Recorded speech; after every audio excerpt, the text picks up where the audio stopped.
오늘은 이제 출애굽기인데, 출애굽기 내용은 뭐 다 아시죠? 뭐 모르는 건 아니실 것 같아요. 근데 출애굽기부터 이제 창세기는 끝나고 출애굽부터 시작되는데, 창세기는 족장 시대이고요. 출애굽을 하면서 이제 족장 시대는 끝나고 이제 나라를 건설하는 이제 그러니까 왕과 비슷한 이제 시작되는 거죠. 그러니까 족장 시대는 이제 끝나는 거예요. 근데 사실 출애굽기도 정확하게 역사적으로 기록된 문헌은 없어요. 성경 위에는. 그래서 일부 학자들은 출애굽도 바빌론 포로에서 돌아온 사람들이 일부러 꾸며낸 이야기다라고까지도 주장하시는 분들이 있어요.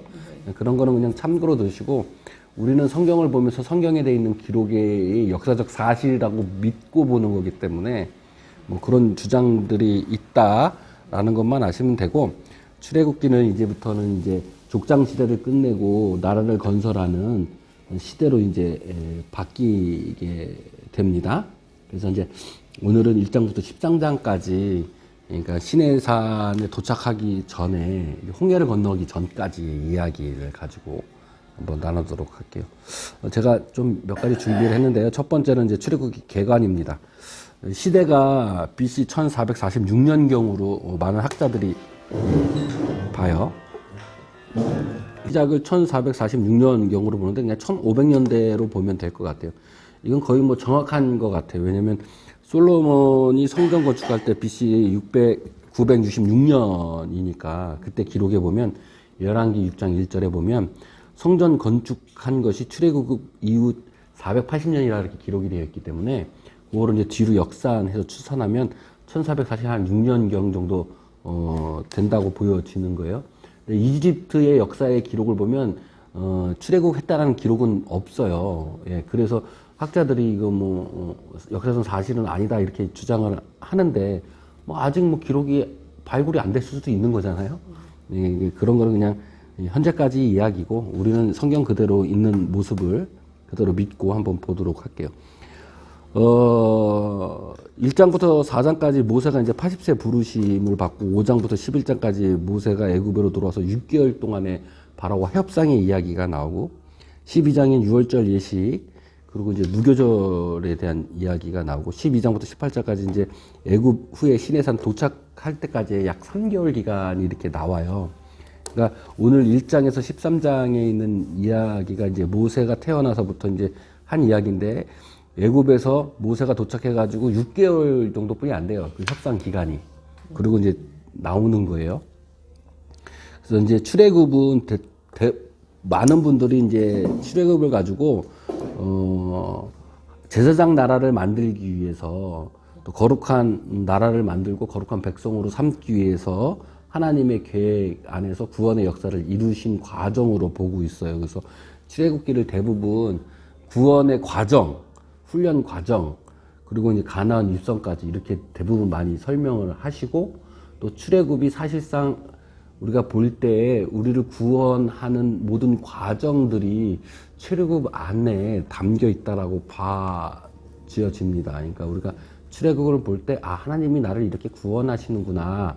그 과정들과 우리를 훈련시키는 그 과정들을 한번 보시면서 우리의 삶을 한번 적용해 보면 좋을 것 같아요. 아, 출애굽할 때 이스라엘 사람들은 지금 이랬는데 지금 나는 어떨까? 그런 속에서 나를 어떻게 하나님이 끌고 가시고 구원해 나가시나 이런 것들을 삶에 적용해 보면서 이게 나다라고 생각하시고 한번 읽어보시면 좋을 것 같아요. 나를 지금 구원하시는 과정이구나 라고 보시고 나를 훈련하는 과정이구나 이렇게 보시면 출애굽기에서 하나님이 우리를 구원하는 역사의 과정들을 잘 그려져 있는 것 같습니다. 1장부터 자세히 한번 그 내용을 한번 볼게요. 1장은 이스라엘 자손이 학대를 받는다는 내용이에요. 그죠? 네. 요거는 제가 느끼기로는 세상은 괴로움으로부터 시작한다는 게 출애굽기 시작이에요. 출애굽기 시작이 백성들이 이제 학대를 받는 거잖아요. 그러니까는 하나님이 지금 시대로 얘기하면 너네들이 지금 사는 세상, 지금 학대받는 세상이야, 고난된 세상이야, 니네들이 지금 힘들어하고 있는 세상이야, 괴로움만 있는 세상이야, 이렇게 지금 이야기하시는 거예요. 출애굽의 시작이.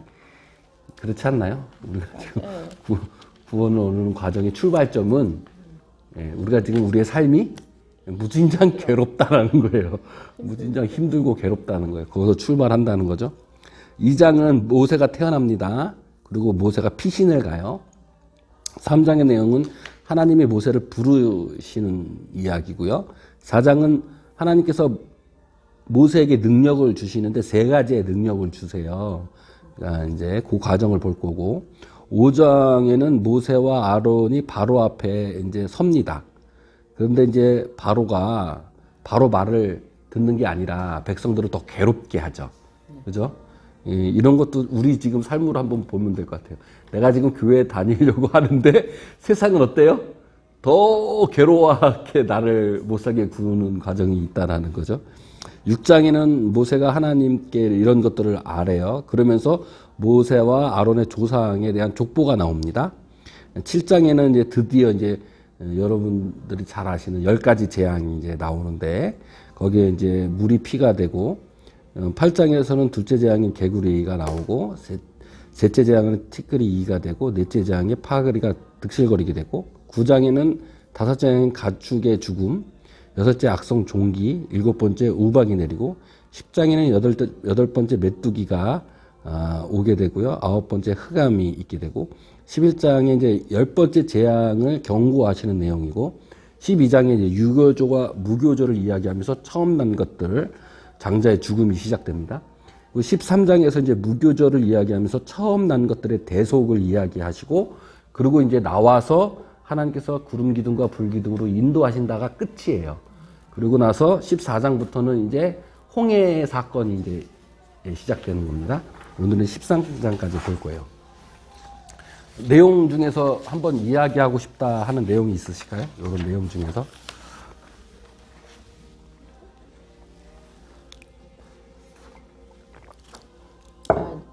타종교와 유사성들, 이거 말씀하신 거 7장에 네. 그러니까 지팡이가 뱀이 되는 거, 이런 것들은 다른 요술사들이 행하잖아요. 네, 그렇죠. 그런 거에 대해서 얘기하고 싶었었는데요. 네. 은혜는 우리는 하나님 믿는 사람들이니까 하나님이 주시는 은혜와 또 타 종교에서도 그런 은혜가 있잖아요. 있죠. 네. 그래서 그거에 대한 말씀인가 하는 생각이 들었어요. 저 불교 뭐 다니시는 분도 그런 체험 같은 거를 하잖아요. 그렇죠, 맞죠. 불교의 체험은 똑같죠. 네, 똑같이 체험들을 하죠. 하셔서 네. 그런 것들인가라는 생각이 그런 것도 들고, 네, 좋습니다. 네, 또, 네. 안녕하세요. 어서 오세요.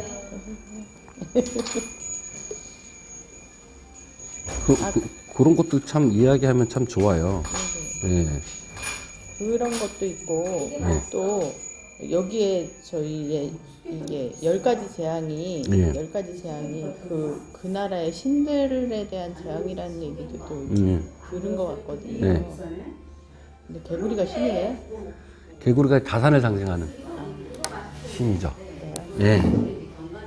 근데 파리도 뭐 파리로 대변하는 뭐 신이 있다고 유튜브나 인터넷에 나와요. 네, 그게 뭐 맞는 말인지 틀린 말인지는 저도 뭐 거기 학자가 아니기 때문에 모르지만 뭐 그 충분히 그렇게 설명해도 뭐 괜찮은 해석이긴 맞아요. 뭐 그 10가지 재앙에 있는 것들에 대한 신들에 대한 어떤 그러니까 이집트에 있는 그런 타 신들에 대한 어떤 그런 정죄다. 뭐 이렇게 해석하는 것도 충분히 내릴 수 있는 해석이고 그것도 맞는 해석일 수 있어요. 네. 파리도 신이라 그래서 참 신들도 만들기는 여러 가지로 만드는구나. 곤충에 대한 신들이 있어요. 곤충. 네. 네. 곤충으로 이렇게 많은 신들을 해서 에스겔서에서도 보면 에스겔서에 보면 이제 이스라엘이 잘못된 것 중에서 이렇게 막 쭉 기록되어 있는데 성전 벽화에 곤충들을 그려놓고 경배하는 그런 내용이 나와요.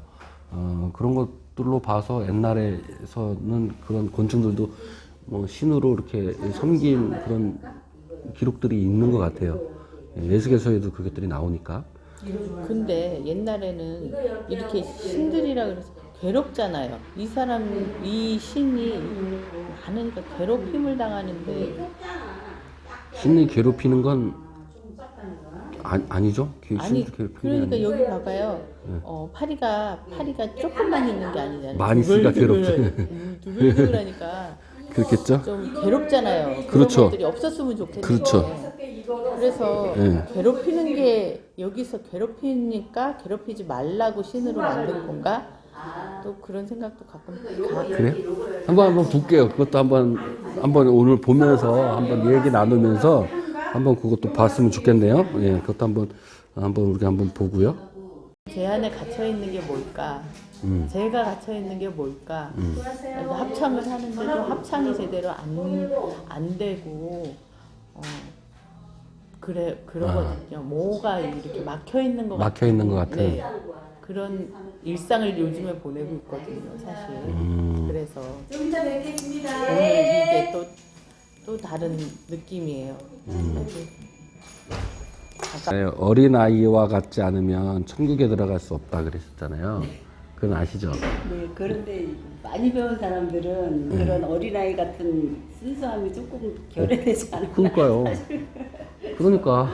그러니까 어린 아이들은 있는 그대로 받아들이는데요. 어른이 되면 있는 그대로 안 받아들이고 꼭 꼬아서 보고 자기 이익 집어넣고 자기 생각 집어넣어서 바라보니까 그런 거예요. 어린 아이와 같지 않으면 천국에 들어갈 수 없는데. 그러니까 순수하게 있는 그대로 보는 게 그만큼 좋아요. 그것도 불교에서도 그걸 똑같이 얘기해요. 불교에서 직관을 얘기하거든요. 직관. 그대로 바라보는 거예요. 제대로 바라보는 걸. 그걸 불교 용어로는 정견이라고 얘기해요. 정견. 그게 팔정도에 있고 육바라밀다에도 있는 거예요. 정견. 제가 목사지만 불교 잘 알죠?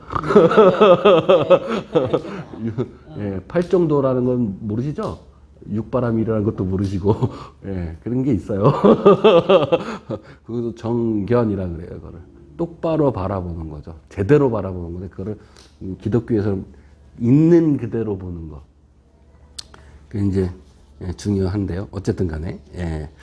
이야기하고 싶은 내용은 이제 특별한 건 없으시다. 자, 그러면 다음 장.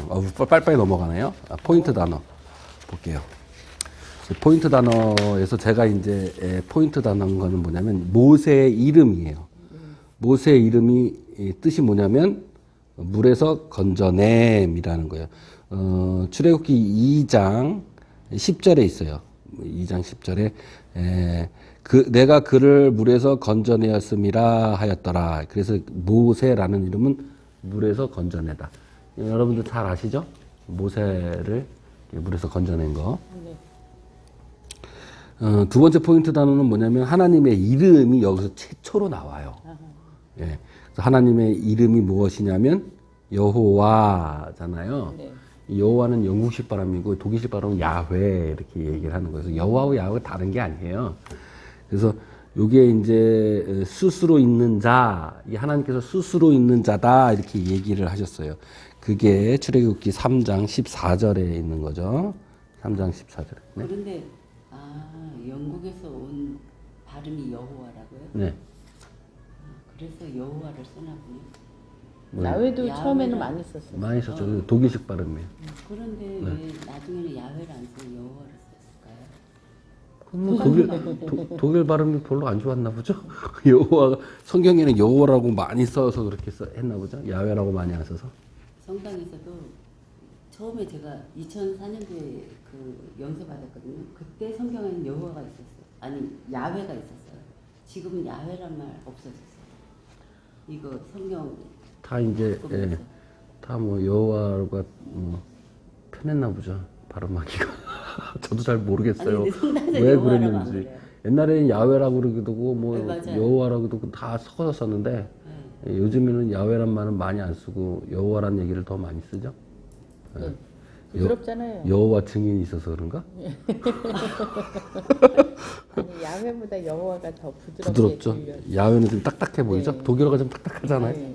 그래서 그렇구나. 영어 번역계에는 뭐라고 써있냐면 I am who I am 이렇게 했어요. 이게 스스로 우리나라 번역본에는 스스로 있는 자 이렇게 번역을 했어요. 그래서 하나님의 이름, 이게 이제 포인트 단어로 했고요. 세 번째로는 피난편 있어요. 갑자기 이제 엉뚱하게 할례 이야기하고 피난편 얘기가 나왔어요. 그리고 하나님의 이름을 여호와 스스로 있는 자, 이게 굉장히 중요해요. 중요한데 또 하나님께서 출애굽기에서 나는 자기를 전능하신 하나님이다 라고 이야기를 하셨어요. 여태까지는 내가 전능하신 하나님으로 너희들에게 이야기를 하지 않았지만 이제부터 너희를 전능하신 하나님이다 이렇게 이야기를 하셨어요. 여기 때부터. 그래서 이것을 엘샤다이 많이 들어보셨어요? 네. 사다이, 엘샤다이 노래도 있어요. 엘샤다이 노래. 예. 그래서 요게 이제 전능하신 하나님이란 뜻이에요. 아까 전에 우리 얘기 나누고 싶다는 것처럼 10가지 제약의 의미가 뭘까 이거 한번 포인트 단어로 했고요. 유월절과 무교절 포인트 단어로 했어요. 예, 쭉 한번 보면서 우리가 성경의 질문 다시 한번 해보고 그 삶의 적용도 한번 해볼게요. 내용은 뭐 함께 나누고 싶은 내용은 포인트 단어에 지금 있는 것 같아서 제가 포인트 단어를 하나씩만 짚어서 한 번씩 이야기를 나눠보도록 할게요. 일단 모세의 이름은 물에서 건져냈다라는 거잖아요. 아시다시피 다 어린아이를 다 죽이라고 그랬잖아요. 죽여야 되는데 죽이지 못하고 우리가 나일강으로 이제 그 갈대 상자를 만들어 가지고 공주가 이제 건져내서 이제 건져내다 이건데 제가 얘기하고 싶은 거는 처음에 아까 전에 얘기했듯이 출애굽기 시작은 어디부터 시작하냐면 백성들이 고난을 당한다는 부터 시작을 하는 거예요. 네. 그러니까 우리의 삶도 구원에 이르기 전에 우리 삶이 지금 괴롭다에서 시작을 하는 거예요. 이거는 불교랑 똑같아요. 불교의 시작이 뭐냐면 인생은 괴롭다에서 시작하는 거예요. 모든 세상은 괴로움이다. 사성제라고 이야기하거든요. 모든 삶은 고통으로 있다라는 것부터 시작하는 거예요. 거기서 그 고통, 괴로움에서 벗어나는 것을 사성제로 이야기한 거예요. 불교도. 근데 이 출애굽기도 똑같아요. 처음에 괴로움부터 시작해요. 인생은 모든 게 다 괴로움이다. 그 괴로움에서 너를 건져낸다. 이게 이제 출애굽기의 시작이에요. 그래서 모세라는 이름이 건져낸다. 구원을 하는 거예요. 물에서 건져내는 거죠. 근데 이 모세라는 이름이 히브리식 언어가 아니에요. 이게 이집트 언어예요. 이집트. 모세가요? 네. 이집트식 이름이에요. 이집트식 이름. 그래서 일부 학자들은 모세가 히브리 사람, 유대 사람이 아니다라고 이야기를 하는 거예요. 왜? 모세라는 이름 자체가 이집트 이름이기 때문에. 근데 그런 주장을 하는 학자들 얘기를 듣고 제가 웃었어요. 저 단순한 사람들 생각을 해보라고. 우리가 옛날에 일제시대 때 뭐 했어요? 맨 마지막에 창씨개명을 했잖아요. 그럼 창씨개명하면 우리가 일본 사람인가요? 우리는 한국 사람이잖아요. 그대로죠. 근데 모세는 그것을 넘어서 왕자가 됐어요. 이집트의 왕자가. 그러면 그 왕자의 이름을 유대식 이름으로 했겠어요? 이집트식 이름으로 당연히 했겠죠. 그렇다고 이름을 이집트식 이름이라고 그 사람이 유대인이 아닐까요? 그건 아니라는 거예요. 근데 학자들은 그것 때문에 뭐 이집트 사람이었다. 그 사람이 노동자들을 출애굽시킨 거다. 이렇게 주장하는 사람들이 이제 해방 신학자들이 그렇게 주장을 해요. 그러니까 이게 유대 민족이 아니라 히브리라는 단어 자체가 저층민들, 가난한 사람들, 노동자들을 이야기하는 거예요. 저 밑바닥에 있는 사람들을 통칭해서 히브리라고 이야기하거든요.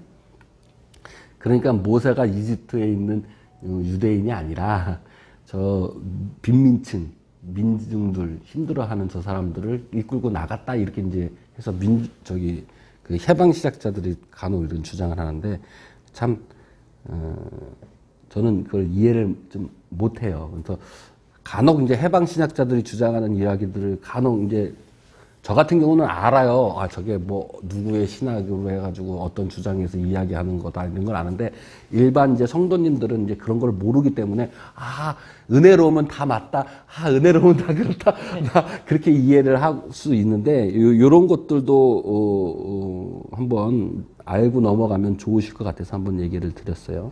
어쨌든 모세의 이름 물에서 건져낸 것은 괴로운 우리의 인생에서 하나님의 구원의 역사가 이제 물에서 건져내는 것을 통해서 우리가 이제 시작한다라는 것으로 의미를 둘 수 있겠죠. 두 번째로 이제 포인트로 하나님의 이름 여호와 스스로 있는 데는 되게 중요한 거예요.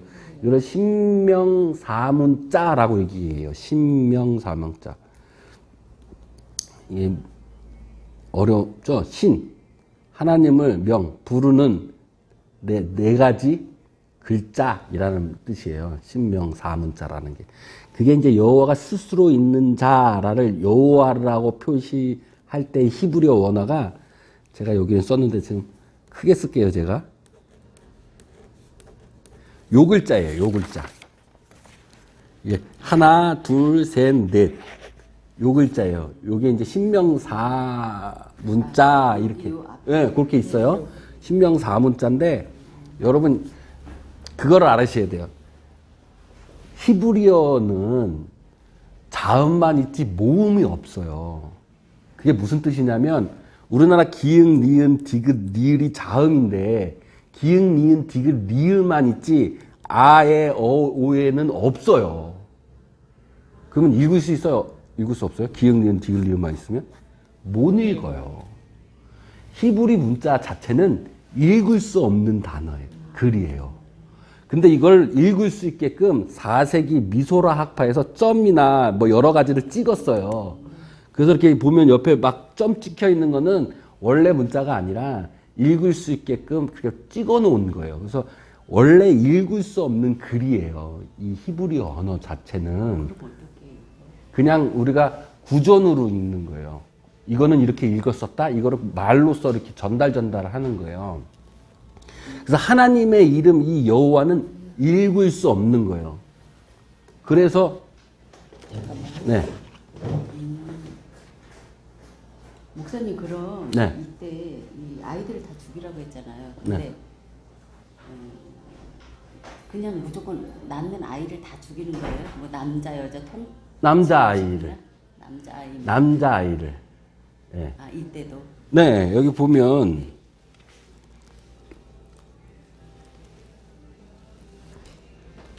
16절에 보면 히브리 여인을 위하여 해산을 도울 때 그 자리에서 살펴서 아들이거든 그를 죽이고 딸이거든 살려두라 이렇게 했어요.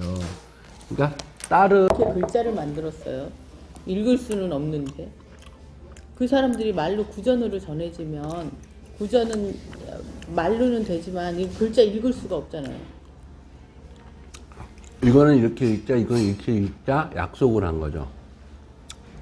우리 언어라는 게 그래요.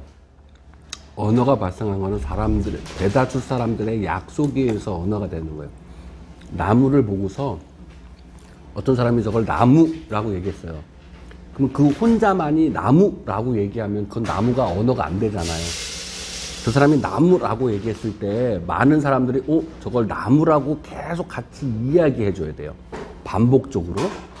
그러니까 언어는 반복적으로 많은 사람들이 약속한 거예요. 네. 그래서 저걸 나무가 된 거예요, 언어가. 그죠? 네. 옛날에 이 상형 문자는 우리나라처럼 표현 문자가 아니라 저 어떤 것들 형상을 보고 그걸 그림을 그려놓고 이거는 이거라고 하자라고 한 거예요. 그럼 그림을 읽을 수 있나요? 약속하면 읽을 수 있어요. 그럼 똑같은 거예요. 저 그림은 나무라고 읽자라고 서로 약속을 하는 거예요. 그러면 읽을 수가 있는 거죠. 그런 거랑 마찬가지예요. 근데 표현 문자는 우리가 약속을 안 해도 표시나는 언어이기 때문에 그건 가능하죠. 근데 그 안에는 표음 문자는 그 안에 의미가 없잖아요. 근데 형용 문자는 뜻 문자이기 때문에 나무 그림을 그리는 그 나무에 의미가 있는 거죠. 그거를 표음으로 약속을 한 거예요. 아니 그러니까 약속을 했는데요. 얘네는 발음이 돼야 되잖아요. 그렇죠. 말이 돼야 이렇게 되잖아요. 이거를 이렇게 그려놓고 이렇게 이거를 이렇게 읽자라고 네, 약속을 한 거예요. 된 거잖아요. 네. 근데 지금 이거 읽을 수가 없어서 점을 찍어서 그거를 많은 사람들이 처음 보는 사람들, 약속해 놓은 사람들은 알잖아요. 네. 처음 본 사람들은 모르잖아요. 네. 처음 본 사람도 알 수 있게끔 점을 찍자. 이게 4세기에 만들어진 거예요. 4세기면 AD 4세기니까 예, 미소라 학파에서 만든 거예요. 그거를.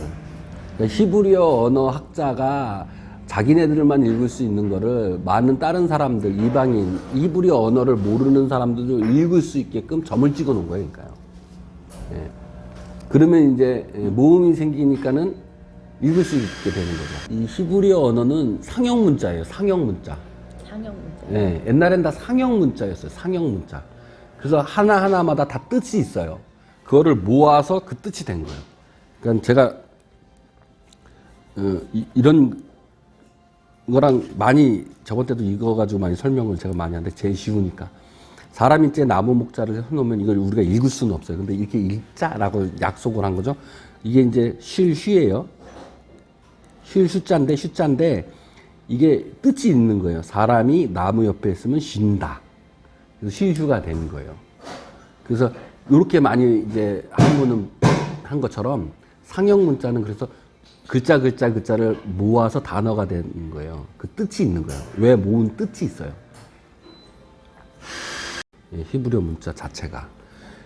그래서 히브리어 언어라는 건 읽을 수 없고 특히 또 성경에서는 하나님의 이름을 망령되이 읽으면 안 되기 때문에 하나님이라는 단어가 나오면 읽지를 않았어요. 유대인 사람들은. 그래서 하나님이라는 단어가 나오면 그거를 하나님이라고 읽지 않고 대신 하늘이라고 읽었어요. 하늘.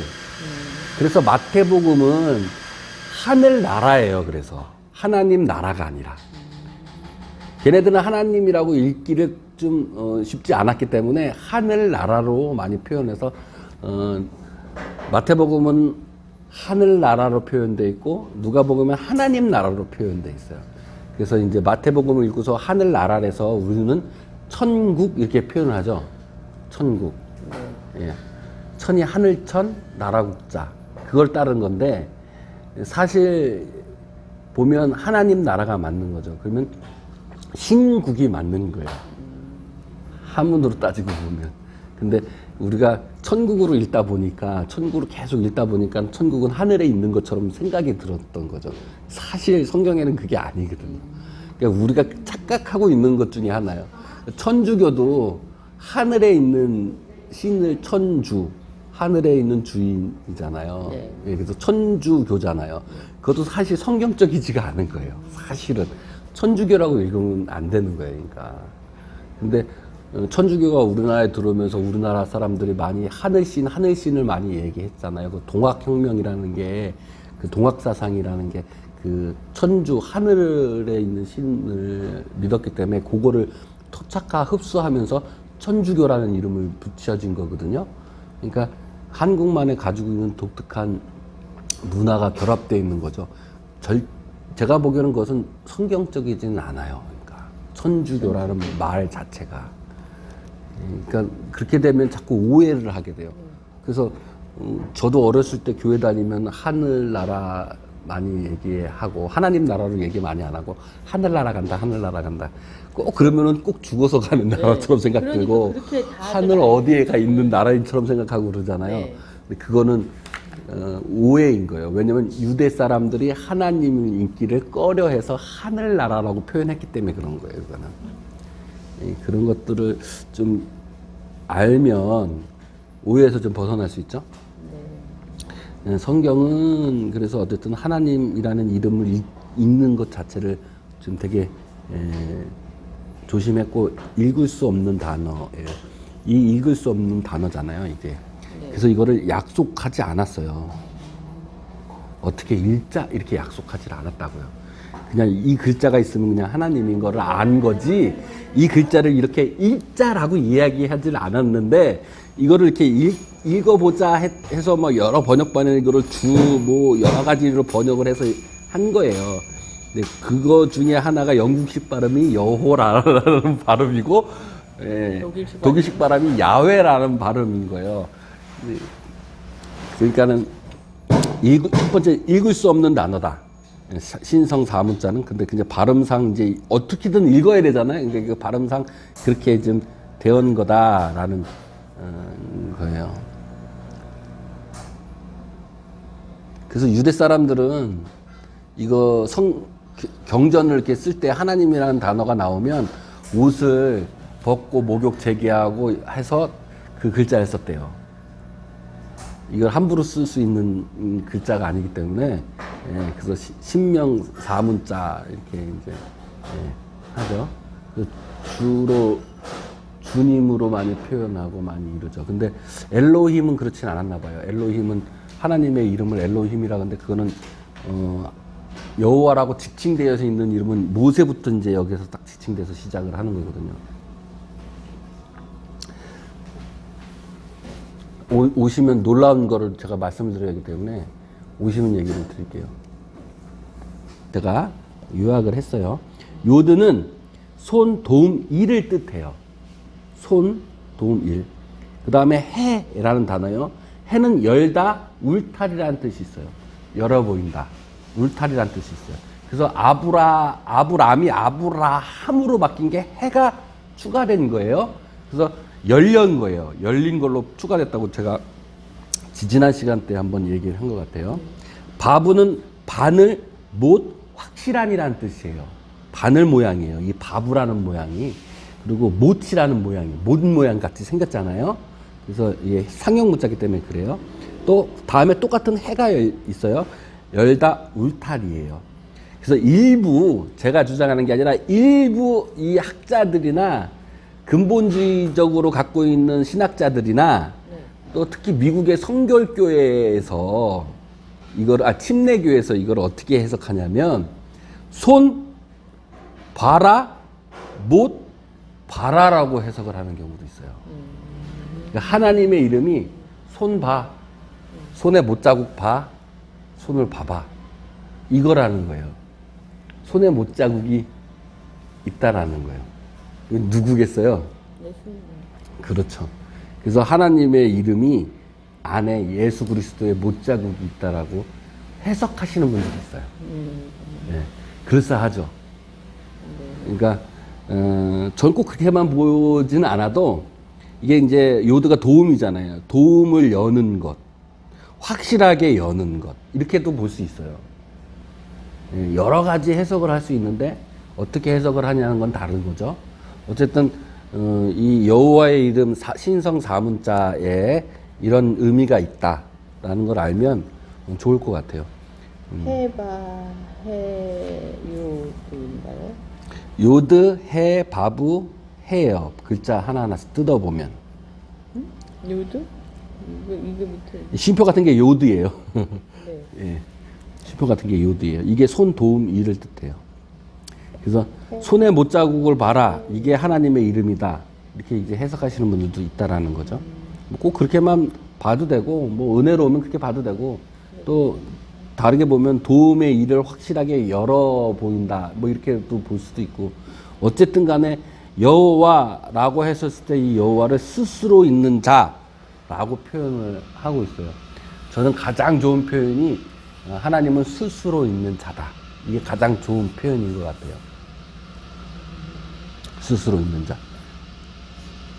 스스로 있는 자는 하나님밖에 없어요. 그래서 우리가 스스로 있는 것 같잖아요. 우리 스스로 있는 거 아닙니다. 절대로 우리는 스스로 있지 않아요. 네. 우리는 스스로 있을 수 없는 존재예요. 네. 네. 하나님만이 스스로 있는 존재예요. 괜찮았나요? 네. 두 번째, 세 번째 포인트 단어로 피난편인데요. 4장 25절에 있어요. 이것도 되게 궁금하긴 했어요. 갑자기 피난편이 왜 나올까? 네. 자, 어쨌든 간에 이제 쭉 진행을 하면 모세가 이제 피신을 가죠. 피신을 가서 거기서 이제 제사장의 딸과 결혼을 해요. 십보라랑. 자, 십보라랑 결혼해서 하나님께서 이제 80세에 모세를 부르시릅니다. 그때 이제 가시나무 떨기 가운데에서 하나님이 이제 부르시고 자기의 이름을 밝히시죠. 자, 가시나무에 떨기나무에 불이 탔어요. 이렇게 막 탔어요. 근데 광야에 가면 종종 있는 일이에요, 그게.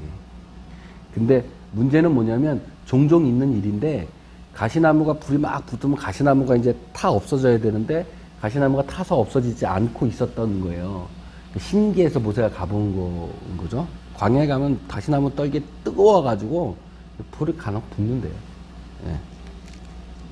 그래서 이제 불러서 이제 모세가 자기 돌아가야겠습니다 하고서 자기 처자식을 데리고 이집트로 가는 도중에 하나님의 천사가 나타나가지고 모세를 갑자기 죽이려고 해요. 그러니까요. 예. 그게 그런데 그때 이제 시보라가 여기 이제 자기의 피난편이다라고 이야기하면서 이제 천사가 이제 모세를 죽이려고 거두고 갔죠. 그 가두면서 이제 처자식은 다시 돌아갑니다. 그 모세만 이집트로 들어가요. 근데 거기서 왜 갑자기 이제 왜 하나님이 왜 모세를 갑자기 죽이려고 하고 거기에 피난편인 것 때문에 다시 살리고 다시 들어가느냐. 이게 이제 포인트 단어로 제가 한번 해봤어요. 4장 25절에 쉬운 번역에 어떻게 써 있는지 한번 보실래요? 그거 여기 읽어보세요. 그때 쉬운- 시보라가 네, 네. 사돌칼을 가지고 모세의 아들에게 할례를 베풀고 잘라낸 살을 모세의 발에 대면서 당신은 나의 피난편입니다 하고 말했습니다. 그렇게 되어 있어요? 네. 새 번역에는 어떻게 번역되어 있냐면요. 피를 흘려서 얻은 남편입니다. 이렇게 되어 있어요. 피를 흘려서 얻은 남편이라는 거예요. 피남편이로다만 되어 있어요. 개정개혁은. 그래서 이게 뭔 얘기지 이해가 안 가요. 개정개혁을 보면. 근데 여기도 쉬운 번역에도 잘 이해가 안 가지만 새 번역에는 좀 이해가 좀 쉬워요. 근데 26절에 그러자 여호와께서 모세를 놓아주셨습니다. 시보라가 피난편이라고 말한 것은 할례 때문이었습니다. 메시지가. 이제 생각을 이제 쭉 한번 해보시면 좋은데, 저도 이제 이거 가지고 많이 이제 기도하고, 이게 무엇일까 묵상도 많이 해봤어요. 근데 그러면서 이제 여러 번역본도 보면서 이게 이제 이해가 안 가잖아요. 그래서, 말씀하신 대로 이제 할례 때문이다, 피난편이라 하면 할례 때문이더라 했어요. 이게 대체 뭔 얘기일까? 이게 이제 생각해보면 새 번역에 보면은 이거를 피를 흘려서 얻은 남편이다 이렇게 기록되어 있어요. 피를 흘려서 얻은 남편이다. 피남편이라는 것은 피를 흘려서 얻은 남편인데 그것이 할례 때문이다라는 거예요. 그러니까 한번 생각을 해보세요. 모세한테 이제 괴로움을 받는 사람을 인도해내서 구원해 놓으라고 명령을 받았어요. 그리고 거기에 이제 괴로움 속으로 들어가는 거예요. 모세가. 괴로움을 피신해서 있다가 하나님의 명령을 봐서 괴로운 사람들을 위해 괴로움 속으로 들어가고 있는 길인데 그러기 전에 하나님이 모세를 죽이려고 했던 거예요. 네가 죽어야 들어갈 수 있는 곳이다라는 거예요. 그죠? 근데 죽어야 들어갈 수 있는 곳인데 그거를 시보라가 피를 흘려서 얻은 남편입니다라고 할례를 함으로 인해서 모세를 죽지 않고 들여보내셨다라는 얘기예요. 그러니까. 그죠? 이거를 피를 봤다는 거는 그냥 한번 죽었다 다시 살아났다 이런. 뭐 그렇게 해석할 수도 있죠. 그러니까 한 번 죽고 나서 거듭남으로 들어갔다 이렇게 얘기할 수도 있는 거고요. 또 하나는 뭐냐면 피 흘림 없이는 들어가지 못한다라고 얘기할 수도 있는 거예요. 그러니까 할례라는 거는 아브라함 때 할례라는 의미는 언약의 의미거든요. 하나님의 언약의 표시가 할례잖아요. 그러니까 피 흘림이라는 것은 하나님의 언약의 표시인 거예요. 피 흘림이 없으면 너가 거기 안에 들어갈 수 없다라는 거겠죠. 그건 곧 뭐냐면은 그 사람들 우리가 괴로움 속에서 우리 괴로운 인생에서 나오고 그 안 속에서 내가 문제를 해결하고 나오려면 피 흘림의 언약이 없으면 너희가 나오지 못해 라고 이야기하시는 것은 아닐까라는 생각이 드는 거예요. 그러니까 이 피 흘림이 없이 너희가 그 괴로움 인생 속에서 나오지 못하는 것은 곧 예수 그리스도의 피 흘림이 없으면 너네들이 괴로운 인생 속에서 나올 수가 없어 라는 말씀과 같다는 거죠. 그게 할례 곧 하나님의 언약과 같다라는 것을 저는 여기서 이야기하고 있지 않나. 그게 왜 그러냐면 그런 마음 안속으로 우리가 괴로운 인생을 바라봐야 된다는 거예요. 왜냐면 우리가 괴로운 인생에 지금 나오기 전이잖아요.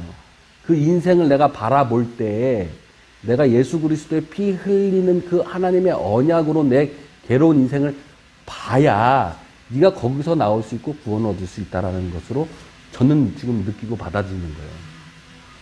그러니까 이걸 불교로 또 얘기를 하지 말죠. 불교 얘기 자꾸 하지 맙시다.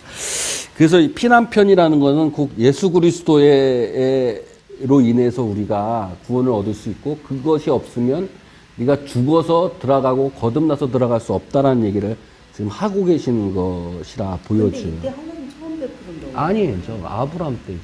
그런데 여기서 할례를 베풀고 뭐 잘라낸 뭐 그 살을 모세의 발에 대면서 당신은 나의 피난편이니까 이렇게 얘기를 하니까 할례를 그렇죠. 계속 하여갖고 내려왔는데 왜 할례를 했는데 이 사람은 이방인이었 갔기 때문에 할례를 안 받은 사람이야. 이 아들들이.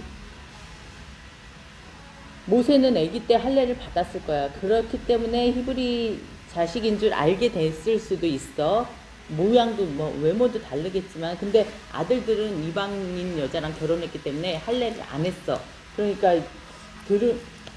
근데 시보라가 저기야, 제사장의 딸이야. 제사장의 그러니까 딸. 아론 딸이라면서요.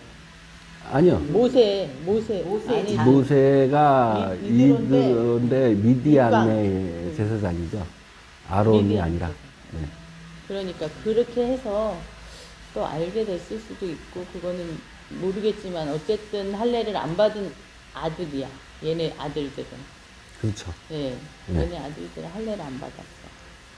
그래서 할례가 이제 그런 피 흘림, 그게 진짜 뜬금없이 나타났다 했었는데, 또 말씀을 듣고 나니까 또 그렇게 해석이 되면서 그렇구나라는 걸 또 알게 되네요. 그러니까 피 흘려서 얻은 남편이라 함은 할례 때문이다라고 이렇게 번역을 할 수 있어요. 네. 피 흘려서 얻은 남편은 할례 때문이다. 이 할례는 아까 전에 얘기했듯이 할례의 의미는 표피를 베는 의미가 아니라 하나님의 언약이다라는 표현이에요. 그러니까 피를 흘려서 얻은 남편은 하나님의 언약 때문이다라고 번역을 할 수도 있는 거예요. 그것이 없이 들어갈 수 없다라는 거죠. 그 안으로. 자, 어쨌든 좀 어렵게 번역이 됐네요. 그렇죠. 네. 예, 어떻게 번역하냐에 따라 다른데, 예, 그걸 한번参고해 보는 것도 좋고, 또 다르게 해석해도 좋아요. 어쨌든 간에, 예, 제가 여태까지 좀 느끼고 기도하고 해석한 거는 이렇게 지금 느꼈다라는 거지, 또 다르게, 또 다른 상황에서 보면 또 다르게 느껴져요. 예, 제 해석이 다 맞다 이런 게 아니라, 여러분들도, 우리 권사님들도 자기 삶 속에서 보면서 다시 재해석해내는 것, 그것이 가장 중요하고, 그게 삶의 적용적 해석이다. 제가 늘 강조하는 거예요. 자, 그렇게 해서 이제 바로가 5장에서 이제 바로가 아니라 그래서 모세와 아론이 5장부터는 이제 바로 앞에 씁니다. 바로 앞에 쓰고 나서 이제 바로한테 이제 우리 백성을 좀 놓아주세요라고 얘기했더니 바로가 바로 놓아주지 않고 어떻게 한지 아시죠? 더 백성에게 더 괴롭게 했어요. 무거운 짐을 더 준 거예요. 그죠? 네. 이게 꼭 우리의 삶이랑 똑같아요. 우리 삶. 이제, 예수 그리스도의 피 때문에 내가 구원을 받고, 내가 예수 그리스도의 피 때문에 괴로운 인생에서 내가 벗어날 수 있겠구나. 야, 이제 하나님께 예배 드리러 가야겠다. 라고 하면 꼭 세상은 더 무거운 짐을 주고 더 시간을 없게 해요. 성경에 되게 웃긴 게 뭔지 아세요? 5장 9절에 보세요. 5장 8절에서 9절에 보면 한번 읽어보시겠어요? 8절부터. 이게 이제 바로가 이야기하는 거예요. 우리 하나님한테 예배 드리러 갈 거야 라고 얘기했더니 바로가 얘기하는 거예요. 5장 8절 9절에. 똑같은 배수로 8절이에요? 8절 8절이에요. 8절 9절. 벽돌의 수를 줄여주지 마라. 그렇게 해주면 게을러진다. 그들이 우리 하나님께 재물을 바칠 수 있게 해 주십시오. 라고 말하는 것도 게을러졌기 때문이다. 이 백성에게 더 힘든 일을 시켜라. 일하느라고 바빠서 모세의 거짓말을 귀담아 들을 틈이 없게 만들어라. 그죠? 딱 세상이 우리한테 하는 얘기 아니에요? 우리가 교회 나가자면 교회에서 헌금 드리자고 하면 야 쟤네들 게을러가지고 하나님께 재물을 바쳐? 야 더 힘들게 하고 더 돈 많이 벌고 더 많이 일해서 더 많이 벌고, 야, 그거 다 거짓말이야. 그렇게, 이야기하지 않나요, 우리한테? 네. 이게 정말 우리 삶에 그대로 똑같은 것 같아요, 우리의 구원의 역사 중에서. 그러게요. 저희도 카페를 하지만 네. 쉬는 날, 주일날은 우리가 주일날 성수를 하는데요. 초창기에는 주일날 일하자고 얼마나 믿지 않는 사람이, 응? 하루를 쉬면 어떻게 나, 하루를 쉬면 어떻게, 그게 돈이 얼만데 막 이러면서 못하게 했거든요. 네. 그랬는데도 저희가 열심히 우겨서 열심히 우겨서 네, 쉬는데 이제는 좀 여유롭게 시간이 지나니까 그러니까요. 그게, 아유, 맞아요. 네, 다른 날도 채워지더라고요. 네. 그게. 아니, 진짜 우리가 그런 것 같아요. 세상 사람들이 다 그런 것 같아요. 야, 이 주일날 무슨, 야, 교회 가고 그래. 야, 저 게일 와가지고 저거, 응? 더 무거운 짐 더 주고. 네. 다, 야, 그거 못 믿게 거짓말이다. 더 무거운 짐을 주고 더 수고롭게 해가지고. 정말 저도 마음에 와닿더라고요. 네, 그러네요. 그죠? 바쁘게. 네. 바쁘게 하는 거죠. 더 바쁘게 하는 네. 거죠. 더 바쁘게 하고, 더 노동을 시키고, 더 괴롭게 하는 거예요. 똑같은 것 같습니다. 자, 그렇게 이제 5장 이제 넘어가서, 이제 더 괴롭게 하니까 모세가 여호와한테 한탄을 해요. 모세가 여호와 하나님한테, 하나님 말 들었더니 더 무거운 짐 짓지 않습니까? 이거 어떻게 해야 됩니까? 이렇게 한탄을 하니까 6장 이제 2절에 하나님이 모세에게 말씀하여 이르시되 나는 여호와니라 내가 아브라함과 이삭과 야곱에게 전능의 하나님으로 나타났으나 나의 이름을 여호와로 그들에게 알리지 않았다 그랬어요. 전능의 하나님으로 나타났지만 하나님이 이름을 알리지 않았다 그랬어요. 그래서 전능의 하나님, 이게 엘샤다이예요. 엘샤다이. 출애굽기 6장에 이렇게 나타나는데, 제가 예전에 그 얘기했죠. 전전 시간 때. 우리가 믿는 하나님은 아브라함의 하나님, 이삭의 하나님, 야곱의 하나님이에요. 다른 거예요.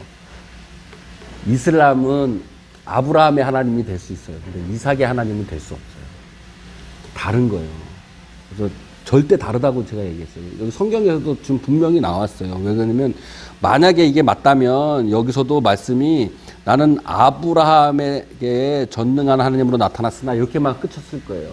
근데 이삭의 하나님, 야곱의 하나님까지 연결돼요. 이 전능의 하나님이라는 것은. 그러니까 다른 거예요.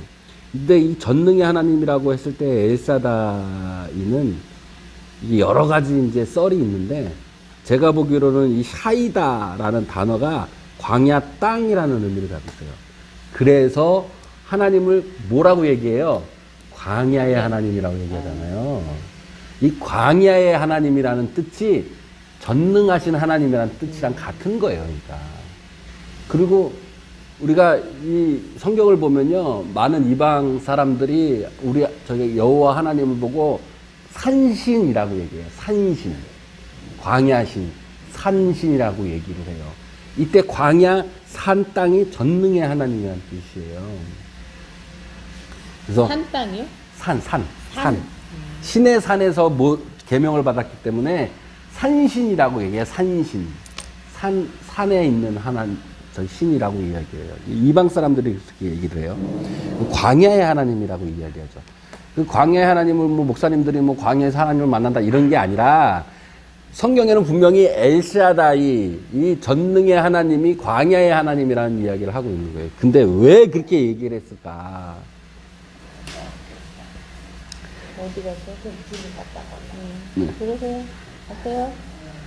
이 샤이다는 광야 땅을 의미하기도 하지만 이 땅을 우리가 생각을 해봐요. 우리나라 사람들도 땅을 어머니라고 생각했어요. 씨를 남자로 생각하고. 그래서 씨가 좋아야 잘 자라. 밭이 좋으면 밭은 씨가 다 하지 이러지만 밭도 좋고 씨도 좋아야 되지만 그냥 여자를 밭으로 많이 표현하고 남자를 씨로 많이 표현하잖아요. 그래서 땅 이런 것들은 보통 어머니를 뜻해서 이 당시에 샬다이라고 하면 어머니의 젖가슴을 뜻해요. 그래서 샤다이라는 우상이 있는데 그 우상은 어머니가 젖가슴을 드러내고 있는 그 우상 신이 있어요. 이게 어머니의 이제 상징하는 신인 거죠. 그래서 어머니의 가슴을 뜻하는 거거든요. 근데 이게 너무나도 표현이 정확해요. 전능하다라는 거는 능력이 있다는 거잖아요. 네. 엄청난 능력이 있다는, 전능하신 하나님은 모든 능력을 갖고 있다는 하나님이라고 그런 거잖아요. 그게 어머니와 가슴과 같다라는 거예요. 그게 너무 기가 막힌 표현인 거예요. 우리나라 표현도 너무 기가 막혀요. 우리가 힘내라 힘, 응원할 때 힘내라 힘, 그러면 맨 마지막에 뭐라고 하면 젖 먹던 힘까지 이래요. 젖을 먹었을 때의 힘이 가장 큰 힘인 거예요. 그러니까 생명을 유지하기 위한 젖 먹던 힘. 그게 전능이라는 게 그런 것을 뜻한다는 것을 제가 느꼈어요. 두 번째로 뭐냐면 이 어머니의 젖가슴의 전능의 하나님이라는 거는 어머니와 같은 하나님이라는 것을 이야기하고 있어요. 능력은 어머니와 같은 능력이라는 거예요. 우리 아버지라고 많이 표현하잖아요, 하나님을. 근데 성경에서 아버지로 표현하는 경우도 더 많지만 성경에서 하나님을 어머니로서 표현하는 구절이 몇 군절이 있어요. 이때 전능도 어머니로서의 능력을 뜻해요. 근데 보통 우리가 생각하기에는 능력하면 남성을 생각을 하잖아요. 근데 성경에서는 능력은 남성을 뜻하는 게 아니라 여성을 뜻해요. 아미, 팔 있잖아요, 팔. 하나님의 팔도 여성형으로 써요. 팔하면 힘이거든요. 아미 그러면 군대예요. 근데 그게 남성이 아니라 여성으로서의 힘을 뜻하는 거예요. 이게 굉장히 오묘해요. 하나님이 왜 그러면 어머니로서의 능력과 파워를 얘기했을까? 생각해보면요. 남자가 평상시에 능력이 있고 힘이 있는 것 같은데 생명을 구원하려고 할 때는 어머니의 힘이 더 세다는 거예요. 이거를 얘기하고 있어요. 너네들을 구원시키기 위해서는 어머니의 힘이 있어요. 근데 그게 사실 맞아요. 어떤 아이가 위험에 처해 있잖아요. 그 초능력을 발휘한 건 아빠가 아니라 엄마예요. 그 엄마의 힘이 초능력을 발휘해요. 그거를 뜻하는 거예요. 그러니까 우리를 구원하시는 하나님의 힘은 어머니로서의 힘이라는 것을 느껴지게 하는 구절이에요. 그래서 그 어떤 이단들은 어머니 하나님 얘기하면서 막 이런 얘기 하는데 하나님이 어머니가 따로 있고 아버지가 따로 있다는 게 아니에요. 전능하신 하나님 안에 어머니로서의 힘을 이야기하는 거예요. 그래서 그들이 성경을 구절을 막 대우면서 어머니 하나님이 따로 있다. 이게 아니라 성경은 어머니의 힘이 있어요. 어머니로서의 하나님을 이야기하기는 하는데 그 힘은 아버지, 어머니로서 구별된 성별적 구별이 아니라 우리를 구원하기 위한 그 능력의 힘을 이야기하고 있다는 거예요. 그게 어머니의 가슴으로. 세 번째 전능의 하나님이었을 때 바뀌어지는 전환이 있어요. 뭐가 바뀌어지냐면 아까 전에 처음에 제가 얘기했듯이 출애굽 이전에는 족장 시대였어요. 출애굽 이후로부터는 나라를 건설하는 국가 시대예요. 결과적으로 하나님께서 이야기하시는 거는 나라를 다스릴 때에는 어머니와 같은 마음으로 다스리라는 것이 내포되어 있어요. 권력은 나라를 다스리는 거는 어떤 그런 아버지의 이성적인 것으로 다스리는 것이 아니라 정죄시키는 것이 아니라 나라를 다스리고 너희를 구원하고 있는 그것은 어머니의 감성으로서 다스리라는 것이 그 안에 들어있는 거예요. 그래서 저는 그래요. 우리나라든 뭐 모든 나라든 모든 나라의 권력자, 나라를 다스리는 왕은 어머니와 같아야 된다는 거예요. 그렇게 다스려야 된다는 거예요. 그래서 옛날에 성군 뭐 네. 그런 것들을 그 어머니와 같아야 되는 거예요. 아버지와 같으면 안 돼요. 아버지는 이성적으로 잘못을 가리는 거였다면 어머니는 잘못하면 가쓰는 게 아니라 그 잘못을 얘기했죠? 여러 가지 엘사다이에 대해서 이게 전능에 대해서 네. 전능하신 하나님. 그래서 우리 전능하신 하나님을 만나시길 바랍니다. 아멘. 그리고 열 번째 재앙의 의미, 그때 아까 전에도 열 번째 재앙의 의미를 한번 얘기했는데 네. 첫 번째, 두 번째가 물이 피가 되고 개구리가 나오는 거예요. 근데 이게 다 요술사도 다 행합니다. 다른 이집트에 있는 요술사들도 다 같이 따라 해요. 그러니까 이거는 중요한 포인트가 뭐 물이 뭐고 피가 뭐고 개구리가 뭐고 뭐 이게 뭐 우상이고 뭐 이런 게 저한테는 중요한 게 아니라 뭐 그렇게 해석해도 맞는데 그게 중요한 게 아니라 이것을 일어났던 이후의 사건들이 저한테는 더 중요한 거예요. 근데 이후에 일어났던 사건들도 다 그 이집트에 있는 요술사들도 마법사들도 다 똑같이 행했대라는 거예요. 그래서 그러면 하나님과 뭐 다른 게 없는 거예요. 유사하다는 거예요. 똑같이 유사하게 유사성이 있다라는 것이죠. 그래서 보면 우리도 지금 종교다원지 보면 다 유사해, 다 똑같아 이렇게 얘기하잖아요. 이게 지금 구원의 역사에 다 있는 거예요. 우리가 지금 살 때 우리가 괴로워, 뭐 괴롭고 이제 뭐 다 그럼 구원은 뭐 꼭 구원을 얻을 때 꼭 그러면 예수님만 믿고 꼭 교회 나가면 구원 얻는 거야? 다 똑같으니까 뭐 불교 믿어도 되고 착한 일을 해도 되고 뭐 어디 다녀도 되고 뭐 이슬람 믿어도 되고 다 똑같이 구원 받으면 되지라고 생각할 수 있잖아요. 근데 좀 출애굽기를 통해서 그게 아니다라는 걸 얘기하고 있는 거예요. 지금 우리의 삶을 적용시키면 똑같아요. 이제 우리가 괴로운 거 알았어. 뭐 다 알았어. 이제 구원 받아야지. 그러면 종교 가져야지. 그러면 다른 거 종교 다 똑같이 종교 맞으니까 똑같지? 이게 아니라는 걸 지금 10가지 재앙에서 우리에게 보여준다고 저는 생각하는 거예요. 한 번, 두 번째는 다 똑같아요. 다 똑같아요. 요술도 다 똑같이 행해요. 세 번째에는 티끌이 2가 돼요. 여기 때 포인트는 뭐였냐면 하나님을 찬양하는 것이 포인트예요. 세 번째가 몇 절에 있냐면 8장에 있죠. 8장에? 예. 예, 16절. 16절에. 티끌이 2가 되다. 예. 넷째도 20절에 파리가 가득. 이때 왜 하나님을 찬양하는 것으로 제가 얘기하냐면 19절에 보면 요술사가 바로에게 말하되 이는 하나님의 권능이다 라고 했어요. 여기서 처음 나오는 거예요. 이 이적은 하나님의 권능이다, 하나님의 손이다 라고 이야기를 하는 거예요. 그렇지 않으면 이 일이 이루어질 수 없다라고 얘기하는 거예요. 여기부터 하나님의 찬양이 들어가는 거예요. 아, 이거는 하나님이 하신 거다. 다른 종교는 못해. 이건 거죠. 네 번째에서 이제 파리가 가득하잖아요. 네. 그때 고센 지역은 제외가 돼요. 네.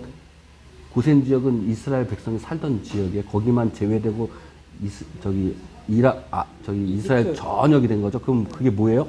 구별됐다는 거예요. 그래서 이때부터 하나님을 찬양하고 그러면 어떻게 돼요? 하나님을 내가 찬양하면 타 종교와 이제 구별이 되는 거예요. 네. 구별되는 거예요. 타 종교와 구별되고. 그리고 다섯째 가축의 죽음도 이스라엘 가축은 제외되죠. 네. 그리고 또 역시 이것도 구별되어지는 거예요. 여섯 번째에서도 악성 종기도 역시 타 종교와 구별을 이야기하고 있어요. 예? 그러면서 19장 11절에 보시면 요술사들도 악성 종기가 나기 시작하죠. 그때부터는 뭐 온 거예요? 타 이방 종교도 너네들도 구별되어서 이제 안 된다는 것을 이야기하고 계시는 거예요. 타 종교를 치시는 거죠. 그러니까는 이게 옛날 얘기로 생각하시면 안 돼요. 지금 나로 보면 내가 지금 괴로운 인생 속에서 이제 구원을 얻어야 되는데, 구원 얻어서 내가 이제 종교를 갖고 뭘 믿어야 되는데, 그럼 여러 종교 있지? 아니야. 여러 종교가 비슷하지만, 아니야. 하나님을 찬양해야 돼. 그러면 하나님을 찬양하면 구별돼야 돼. 구별되니까 이제 다른 종교들은 치시게 되는 거예요. 저는 그렇게 보여주고 그렇게 해석이 돼요. 일곱 번째로 그러면 타 종교를 치면 우리 이스라엘 사람들만 믿는 거야? 아니라는 거예요. 7절에 보면 하나님을 알리시고 이방인도 포함을 시켜요. 7장이 아니라 일곱 번째 재앙에. 일곱 번째 재앙은 우박을 내리는데 고센 지역을 제외되지만 이방인도 그 하나님을 알게 하시는 거예요. 모든 것들을 다 하나님이 알게 하시는 거고. 여덟 번째 재앙은 그런 것을 통해서 악성 종기가 나는데 그것이 진정한 예배가 무엇인지를 우리에게 알려줘. 왜 그러냐면 여덟 번째 보면 바로가 이렇게 얘기를 해요. 이제 허락을 해요. 드디어. 여덟 번째 제약이 허락을 하는데 어떻게 허락을 하냐면 장정만 가라 그렇게 허락을 해요. 애들은 놔두고 가축은 놔두고 장정만 가. 그랬더니 모세가 뭐라 그래요? 우리의 예배는 장정만 가는 예배가 아닙니다. 라고 얘기를 하는 거예요. 그러니까 이 재앙을 통해서 우리가 보여주는 거는 재앙이 뭐가 이걸 떠나서 이제 진정한 예배를 드려야 되는데 그 예배가 무엇인지 장정만 가서 뭐 일부만 가서 드리는 예배가 아니라 전체가 드려진 예배가 되어야 된다는 걸 우리에게 얘기해 준다는 거죠. 9번째, 10번째는 하나님과의 관계와 예물과 구원을 얘기하고 있어요. 10번째는 아시죠? 장자가 이제 죽음으로써 우리를 구원하는 6월절이 시작하는 거예요. 그러니까 10가지 재앙에서 저희가 얘기하고 싶은 거는 10가지 여러 가지 뭐 동물도 우상을 치셨다 이런 주장도 맞는데 제가 보기로는 그거는 우리의 삶과 거의 접촉점이 없어요. 그러니까 우리 삶과 적용을 시키려면 쭉 하나로 연결시켜서 내가 구원에 이르는 것이 오직 하나님만이 있구나라는 거를 10가지 재앙에서 보여준다는 거예요. 그 진정한 예배가 타 종교의 유사성이 뭔지 그걸 하나님을 찬양하는 건 뭔지 내가 구별되어 있을 것이 뭔 건지 내가 하나님을 이방인도 포함해서 알려야 되는 것이 무엇인지 내가 진정한 예배가 무엇인지 그리고 하나님과의 관계와 많은 관계들을 내가 어떻게 해야 되고 그 예물을 어떻게 드려야 되는지 그걸 통해서 내가 어떻게 구원을 이루는지에 대해서 몇 가지 제목에 대해서 우리가 알 수 있다라는 거죠. 그 유월절, 유교절 아니에요. 유월절.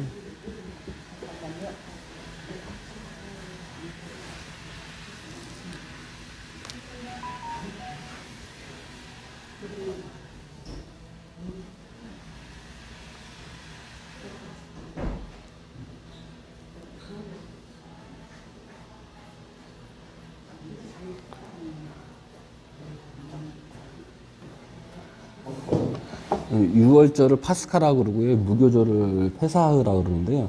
6월절 너무 유명하니까 제가 뭐 길게 안 하고 빨리빨리 넘어갈게요. 니산월 11일은 첫날이고 14일부터 10일 전에부터 준비를 하는데 지금 6월절은 포도주를 4번 먹어요. 4번 이렇게 먹는데 이렇게 중요한 건 아니었는데 4번 먹어요. 근데 카톨릭에서는 지금 성만찬 할 때 포도주를 빼잖아요. 근데 빼는 이유를 잘 모르겠어요. 성만찬 때 안 빼요. 천주교에서 빼잖아요, 거의.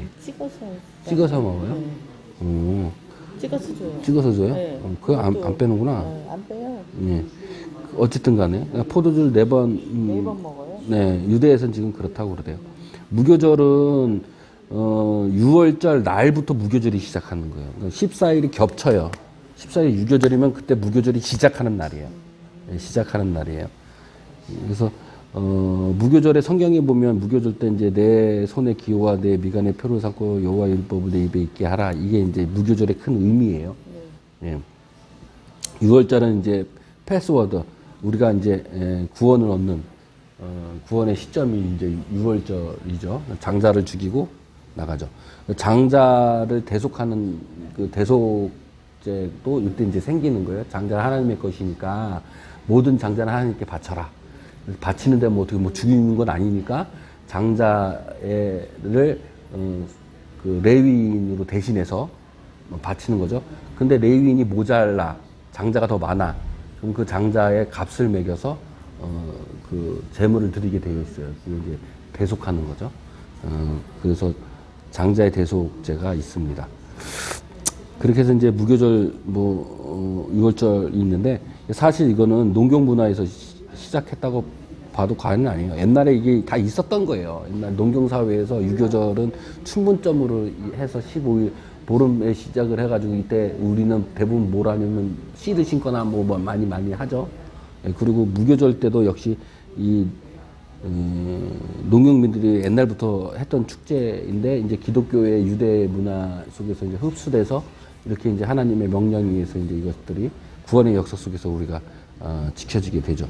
근데 이것도 우리한테 중요한 거예요. 우리는 6월절이 가장 중요하잖아요. 양의 피로 우리가 구원을 얻는 것이고 그게 구원의 시작인 거예요. 그리고 무교절을 통해서 우리가 항상 우리 마음 안에 율법이 있게 말씀이 있게 해야 되는 거예요. 하나님의 말씀이 내 마음에 항상 있게 해야 되는 거예요. 이게 우리의 괴로운 인생에서 벗어나는 첫 출발점인 거예요. 그러고 나서 이제 훈련된 여정이 있죠. 그러니까 이게 어떻게 보면 감리교하고 장로교하고 많이 다른 거예요. 장로교는 구원받으면 끝이에요. 그렇게 되면 어떻게 되면 6월절이고 무교절이 있으면 끝나는 거예요. 근데 우리는 감리교는 뭐냐면 그 광야의 여정이 있어요. 성화의 여정이. 그래서 끊임없이 그리스도인으로 살아가는 성화의 삶이 중요해요. 네. 근데 이제 출애굽기에서는 어쨌든 간에 구원의 역사가 있으면 그 이후부터 끝나는 것이 아니라 계속해서 그 여정이 있어야 마지막 가나안 땅에 들어가는 여정을 그리는 거죠. 그래서 출애굽기에 있는 이 말씀이 그냥 옛날에 있는 그냥 뭐 출애굽해가지고 그냥 뭐 가나안 땅에 그냥 들어가는 게 아니라 우리가 구원을 이루는 과정 전체를 이야기하는 걸로 우리 삶에 적용을 시키면 출애굽기를 읽으면 하나하나의 그 의미가 또 새롭게 바뀌어져요. 저처럼.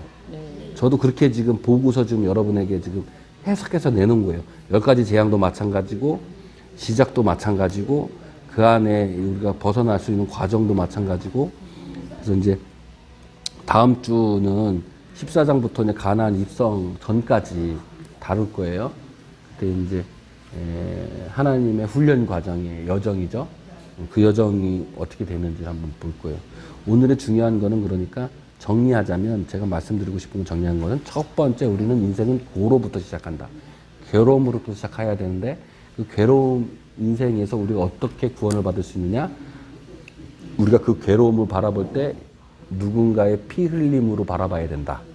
그래야 벗어날 수 있다.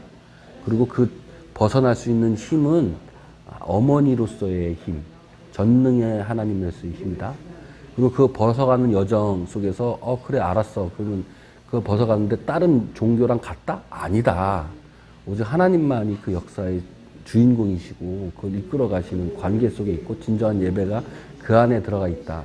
그러면 그 예배를 드림으로써 우리가 이제 드디어 유월절을 하면서 예수 그리스도를 통해서 우리가 구원을 얻고 무교절을 통해서 우리가 하나님의 말씀을 우리 마음 안에 가지게 되는데 거기서 끝나는 것이 아니라 이제 거기서 이제 출발해서 이제 드디어 삶의 여정을 가는 거예요. 그러므로 인해서 우리가 어렵고 힘들고 괴로운 인생을 벗어나 천국으로 갈 수 있는 여정의 길이 되어진다. 이렇게 요약을 하면 좋을 것 같아요. 성경 질문 있을까요? 성경 질문은 딱히 없는 것 같은데요. 제가 잠깐 지금 이 생각이 드네요. 네. 십보라의 어머니의 힘으로라고 그래서 그 십보라가 그렇게 한 게 어쨌든 여자의 힘이 들어간 거예요. 그렇죠, 어머니의 그렇죠, 힘이. 그렇죠. 여자의 그렇죠. 힘이. 그래서 갑자기 그 생각이 들었어요. 네. 말씀해 주셔서. 네. 그리고 그러면은 유교절이랑 같이 유월절이랑 무교절이랑 같이 가는 거네요. 무교절은 하루인 거고요. 네. 무교절은 7일간 하는 거예요. 근데 여기 10일부터 준비하는데 14일 하루만 하는 거고. 그렇죠. 근데 6월절 만찬을 하루 하는 거고요. 저녁 때. 그 저녁 날이 첫날이 무교절 첫날이에요. 6월절 날이 그러니까 무교절 첫날이에요. 그래요? 예. 그래서 7일간 하는 거예요. 그럼 여기는 6월절은 하루 하는 거고 무교절은 7일을 네. 이렇게 계속 하는 말씀을 율법을 계속 하면서 그거 누룩을 넣지 않은 빵을 먹으면서 하는 건데 누룩을 먹지 않은 떡은 뭐 급히 나왔다 뭐 어쩌다 이런 것보다 뭐 뜻이 있는데 저한테 중요한 거는 무교절 날 때 기록되어 있는 길이 내 손의 기호와 네 미간의 표를 삼고 여호와 율법이 내 입에 있게 하라라는 것이 무교절의 제일 포인트가 아닌가. 그게 무슨 뜻이냐면 쉽게 얘기하면 그러니까 하나님의 말씀을 내 안에 갖고 있는 것 그것이라고 표현할 수 있겠다. 저는 그렇게 보는 거죠. 네. 삶의 적용이나 해석이나 삶의 적용을 해보면 오늘의 말씀 가지고 어떻게 적용을 할 수 있으실까요? 삶의 적용은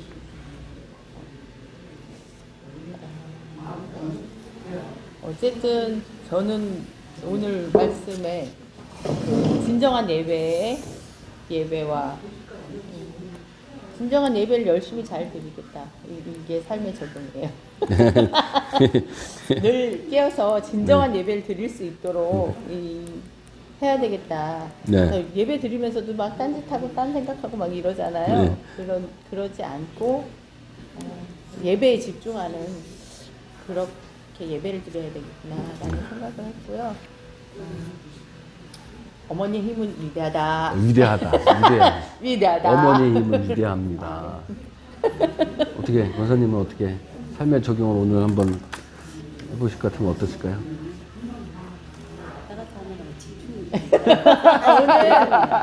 그러게요.